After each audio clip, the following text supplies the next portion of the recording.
சிகாமாட்டில் உள்ள பள்ளியில் இருந்து செவ்வாய்க்கிழமை ஆகஸ்ட் 27 காணாமல் போன 14 வயது சிறுவனை போலீசார் தேடி வருகின்றனர். படிவம் 2 மாணவர் அசிமி பள்ளியை விட்டு வெளியேறியதாகவும் அவரைக் கண்டுபிடிப்பதற்கான முயற்சிகள் பலனளிக்கவில்லை என்றும் கூறப்படுகிறது.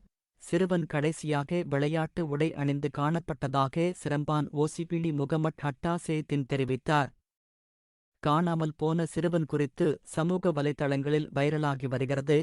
காலை 10:30 மணி முதல் சிறுவனைக் காணவில்லை என்றும் பள்ளி மைதானம் மற்றும் விடுதியில் அவனைக் கண்டுபிடிக்கும் முயற்சிகள் பலனளிக்கவில்லை என்றும் செவ்வாய்க்கிழமை மாலை 5 மணியளவில் பள்ளி ஆசிரியரிடமிருந்து எங்களுக்கு புகார் வந்தது என்று அவர் புதன்கிழமை ஆகஸ்ட் 28 ஒரு அறிக்கையில் தெரிவித்தார். கைசிக்கியை கடைசியாக ஒரு வகுப்பு தோழி தனது பையுடன் தனது வகுப்பறையை விட்டு வெளியேறியதைக் கண்டதாக அவர் கூறினார். பின்னர் விடுதிக்கு சென்ற சிறுவன் அதன் பிறகு காணவில்லை. ஏசிபி ஹட்டா போலீசார் விசாரணையை தொடங்கியுள்ளதாகவும் இந்த வழக்கு காணாமல் போனோர் புகாராக வகைப்படுத்தப்பட்டுள்ளதாகவும் கூறினார்.